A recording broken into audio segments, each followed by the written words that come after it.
Babasa po tayo. We're going to read Lucas Kapitulo 3, versikulo 23 hanggang 31. So Luke chapter 3, verse 23 to 31. Actually, two parts po ito. First part today, tapos second part tomorrow. Babasahin natin genealogy ni Jesus sa account ni Lucas, sa account ni Lucas. Kasi may genealogy din si Jesus sa account naman ni Matthew, sa the book of Matthew. The Gospel according to Matthew. Tapos ito naman, the Gospel according to Luke. Two parts siya kasi basta paliwanag ko na lang. So let's read. Basa po tayo. By the way, ASD binabasa natin na version. Baka kasi may iba kayong Tagalog version na binabasa, hindi magtugma. O yung pagkakasulat. Ang talaan ng mga ninuno ni Jesus. So parallel verses niya, Matthew chapter 1, verse 1 to 17. Magkaiba sila ng tindays eh. Pero dito, si Matthew yung genealogy ni Jesus. Hanggang kay King David, if I'm not mistaken. Pero si Luke, hanggang kay Adam. That's the second part. So, verse 23 muna po tayo. Mga 30 taong gulang na si Jesus nang magsimula siya sa kanyang gawain, ministry. Ayon sa pagkakaalam ng mga tao, anak siya ni Jose na anak ni Eli. So itong genealogy ni Luke is coming from the lineage of sinimulan niya kay Joseph. Yung kay Matthew kasi kay Mary. So pareha sila, si Matthew at si Mary sa lineage ni David. Tuloy ko lang po anak siya ni Jose na anak ni Eli. Or Eli. Eli na lang. Ganda pakinggan eh. Si Eli ay anak ni Matat na anak ni Levi. Si Levi ay anak ni Melki na anak ni Janai. Si Janai ay anak ni Jose. So magkaibang Jose po yan. Na anak ni Matatias. Si Matatias ay anak ni Amos na anak ni Nahum. Si Nahum ay anak ni Esli na anak ni Nagay. Si Nagay ay anak ni Maat na anak ni Matatayas. Pangalawang Matatayas sa puto. Magkaibang Matatayas po yan. Check ko lang po, Matatayas nga ba isa? Ay hindi, Melki. Ayan, Matatayas, anak ni Matatayas. Tapos iba naman po itong Matatayas ito, pangalawang Matatayas sa generation nila. Si Matatayas ay anak ni Semein na anak ni Josek. Si po yung last letter doon sa Josek. Jose tapos letter C, Josek. Si Josek ay anak ni Joda. Verse 27 na po tayo. Na anak ni Joanan. Na anak ni Joanan.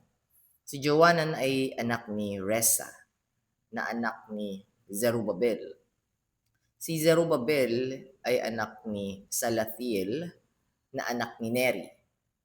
Si Neri ay anak ni Melki. Pangalawang Melki niya yata to. Ito po double check ko lang.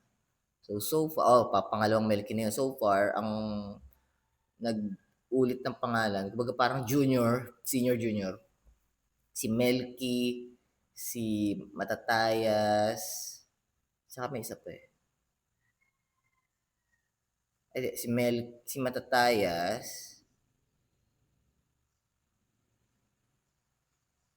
at si Melki lang pala. Si Matatayas at si Melki. Okay. So, si Neri ay anak ni Melki na anak ni,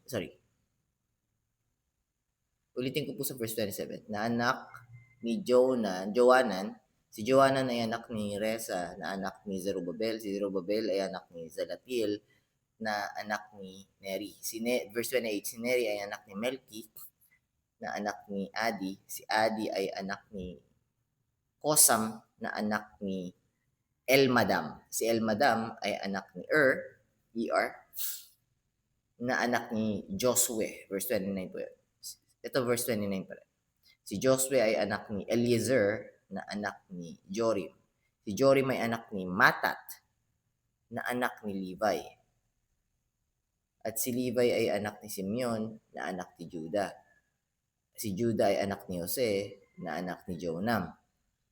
Si Jonam ay anak ni Eliakim. Pero bago tayo dumiretso sa last verse. So, dalawang Jose na to. Yung una, yung si Joseph na stepfather ni Jesus. Tapos ito yung ibang Joseph naman to. Pero may ibang Levi din, tapos may ibang Matat din. So, I mean, hindi siya iba. Junior, senior, yung kung ikukumpara natin sa panahon ngayon. For example, ako junior, yung tatay ko, same pangalan kami. Nagkaiba lang yung middle initial. Yun, so, last verse na po tayo, na anak ni Melia. Si Melia ay anak ni Mena, na anak ni Matata. Si Matata ay anak ni Nathan, na anak ni David. Okay. Okay. Hindi ko muna ako continue sa verse 32. Cliffhanger natin si David. Pero si Jose, na tumayong ama ni Jesus, kasi hindi si Joseph yung tunay na tatay ni Jesus, kasi ang nagbigay ng seed kay Mary is yung Holy Spirit. So, kumbaga, nagdalang tao si Mother Mary, hindi siya dumaan sa sexual intercourse sa isang lalaki. Alright. So, ngayon, pero dito sa account ni Luke, si Joseph, na asawa ni Mary, na tumayong ama ni Jesus, ay nagmula sa lahi ni David sa anak niyang si Nathan. Ngayon yung David na to, i-cliffhanger muna natin, bukas ko na itutuloy. Pero itong binasa natin is isang historical not events, truth or fact, na si Jesus ay tao, at na trace dito yung kanyang pinanggalingan, at siya ay galing sa lahi ni David, kung ang titignan ay kay genealogy or lineage ni Joseph. Kay Matthew naman, lineage ni Mary. So walang kawala, talagang natupad yung prophecy na yung Messiah manggagaling sa lahi ni David o anak ni David. Pagka sinabing anak ni David, ibig sabihin lineage niya. Kasi una, hindi magtatagpo. Kasi 14 generations by 14 generations by 14 generations yung pagitan. So, hindi siya direktang anak ni David, but pagka sinabing anak ni David, lineage, galing siya sa lineage ni David. For example, ang lolo ko is si Lolo Sebi. Ang anak niya si Jose Benito Sr. Ako naman si Jose Benito Jr., so JB. So, anak ako ni Sebi. Ibig sabihin, galing ako sa lahi ni Sebi. Yan. Para lang po hindi malito. Baka malito kayo na anak ni David. Kasi minsan ginagamit yun na argument na hindi naman siya anak ni David eh. Kasi parang gustong mangyari is direktang anak ni David. So, kumbaga parang tinitwist yung wording, although alam naman nila based on the context kung ano ibig sabihin ng passage. So, totoo, historically, nabuhay si Jesus as a human being. May nagpalaki sa kanya at lumabas na, sa Matthew naman, lumabas siya sa sinapupunan ni Mother Mary, ni Mary. Ngayon, yung verse 32 hanggang 38, bukas po yon. May iba namang diin yon. Kumbaga yung diin ngayon sa genealogy ni Jesus, sa account ni Luke, is to show to us na may pinanggalingan talaga, hindi lang bigla sumulpot si Jesus. Pero pwede naman kasi Diyos naman siya.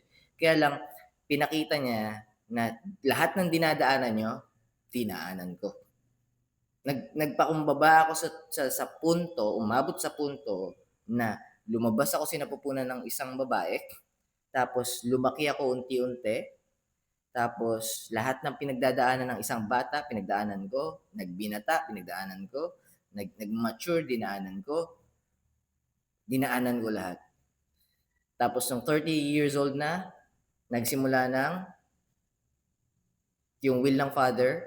Actually, nung pinanganak pala si Jesus, yung will ng Ama, nagsimula na yun. Pero yung ministry at yung pagpalaganap ng mabuting balita ng redemption plan ng Diyos Ama, sinakatuparan o sinimulan ni Jesus nung 30 years old siya.